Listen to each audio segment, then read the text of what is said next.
Shalom Bapak Ibu dan Saudara yang dikasihi oleh Tuhan, selamat pagi. Kita patut bersyukur kepada Tuhan kalau pada pagi hari ini kita dapat kembali mengikuti Mana Rema.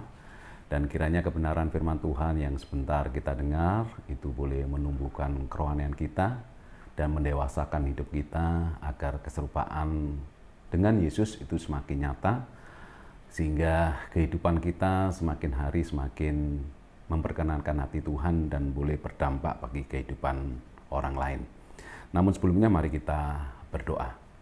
Tuhan, kami ucap syukur dan terima kasih untuk anugerah yang Kau berikan di dalam kehidupan kami, sehingga kami boleh ada sebagaimana kami ada, dan saat ini sebentar kami akan mendengarkan kebenaran firman-Mu, dan kiranya hikmat dari Roh Kudus itu senantiasa ada di dalam diri kami, untuk kami dibuat mengerti dan memahami, dan kami dimampukan untuk kami bisa melakukan di dalam kehidupan kami sehari-hari.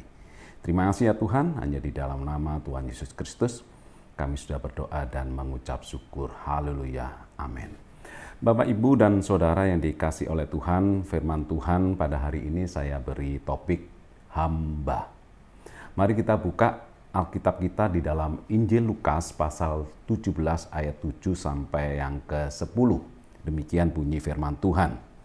Tuan dan hamba.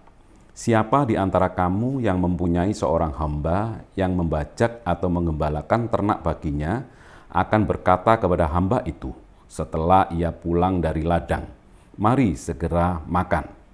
Bukankah sebaliknya ia akan berkata kepada hamba itu, "Sediakanlah makananku, ikatlah pinggangmu dan layanilah aku sampai selesai aku makan dan minum. Dan sesudah itu engkau boleh makan dan minum." Adakah ia berterima kasih kepada hamba itu karena hamba itu telah melakukan apa yang ditugaskan kepadanya? Demikian jugalah kamu, apabila kamu telah melakukan segala sesuatu yang ditugaskan kepadamu, hendaklah kamu berkata, "Kami adalah hamba-hamba yang tidak berguna. Kami hanya melakukan apa yang kami harus lakukan." Bapak Ibu yang dikasih oleh Tuhan, kata hamba dalam terjemahan Yunani adalah doulos, yang berarti budak, yaitu seseorang yang menyerahkan diri sepenuhnya kepada tuannya, seseorang yang tidak memiliki kebebasan pribadi untuk melakukan apapun yang diinginkannya. Seluruh hidupnya harus diberikan sebagai budak kepada tuannya yang telah membayar harga untuk membelinya dari pemilik lain. Seorang budak kehilangan kemerdekaan, bahkan kehilangan identitas di dalam dirinya. Sebab identitas yang dipakai adalah identitas tuan yang memilikinya. Bapak, Ibu, dan Saudara yang dikasihi oleh Tuhan, dalam bacaan Lukas 17 ayat 7 sampai 10 yang telah kita baca adalah relasi seorang hamba dengan tuannya. Seorang Kristen yang sudah dibebaskan dari dosa bukanlah seorang yang bisa menikmati hidup yang sebebas-bebasnya, seakan-akan dialah Tuhan atas hidupnya sendiri. Tetapi hubungan kita dengan Tuhan bukanlah hubungan antara Tuan dan hamba saja, tapi antara budak dengan tuannya yang sudah membeli dirinya. Perikop ini penting karena mengingatkan bahwa kita sebagai orang Kristen tidak mungkin lepas dalam identifikasi kita antara kita dengan Tuhan. Sebagai orang yang telah dibeli dengan harga yang mahal, yaitu darah Kristus, maka kita adalah milik Kristus.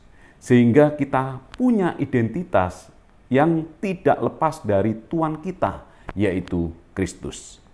Roma 1 ayat yang 1, benar sekali jika Rasul Paulus menyebut dirinya, "Aku hamba atau budak dari Kristus." Identitas diri sebagai hamba atau budak, maka panggilan kita adalah melayani, bekerja untuk Tuhan.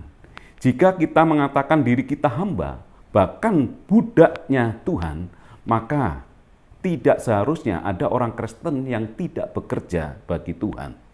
Bukan berarti setiap orang Kristen harus menjadi seorang pendeta.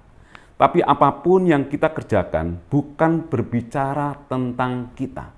Apapun yang kita lakukan itu fokusnya bukan kita, tapi untuk Tuhanku yang memang memiliki hidupku dan semua talentaku. Seperti yang dikatakan dalam Kolose 3 ayat 23, apapun juga yang kamu perbuat, perbuatlah dengan segenap hatimu, seperti untuk Tuhan dan bukan untuk manusia. Jadi apapun yang kita kerjakan, pastikan semuanya itu untuk kepentingan Tuhan, agar Tuhan itu senantiasa dipermuliakan, agar Tuhan senantiasa ditinggikan dan diagungkan.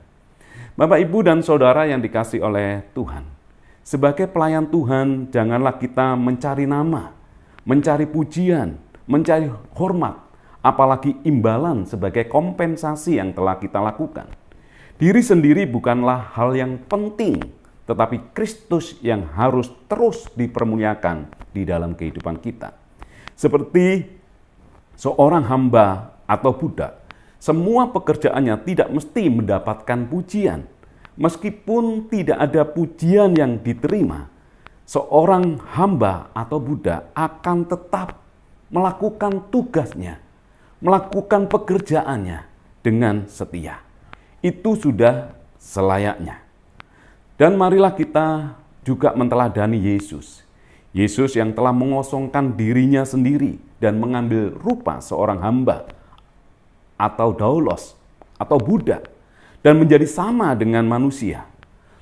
Dalam keadaan sebagai manusia, ia telah merendahkan dirinya dan taat sampai mati, bahkan sampai mati di kayu salib. Bapak, Ibu, dan Saudara yang dikasihi oleh Tuhan, marilah kita semua hidup sesuai dengan identitas yang ada di dalam diri kita sebagai seorang hamba untuk selalu melayani Tuhan dalam segala keadaan, sebagai ketaatan kita kepada Tuhan kita, yaitu Tuhan Yesus Kristus. Sehingga dalam segala situasi dan kondisi kita, lakukan apa yang menjadi bagian kita dengan setia, dengan sungguh-sungguh, agar nama Kristus semakin dimuliakan dan ditinggikan. Amin. Tuhan Yesus memberkati. Mari kita berdoa. Tuhan, kami ucap syukur dan terima kasih ya Tuhan, buat kebenaran pada pagi hari ini yang boleh kami dengar. Kami menyadari akan identitas kami seorang hamba, yang selalu mengerjakan apa yang Engkau ingin kerjakan di dalam kehidupan kami. Dengan setia, dengan sungguh-sungguh, dengan ketaatan, agar Engkau semakin ditinggikan, Engkau semakin dipermuliakan. Karena Engkau telah membeli kami ya Tuhan, dengan darah yang begitu mahal, bahwa nilai hidup kami sangat-sangat berharga, dan hidup kami adalah milik Tuhan. Terima kasih ya Tuhan. Kami sungguh bersyukur buat kebenaran firman Tuhan yang boleh kami dengar pada pagi hari ini. Ajar diri kami untuk kami bisa melakukan di dalam kehidupan kami sehari-hari, sehingga firman-Mu menjadi kehidupan di dalam diri kami. Hanya di dalam nama Tuhan Yesus Kristus, kami sudah berdoa dan mengucap syukur. Haleluya. Amin.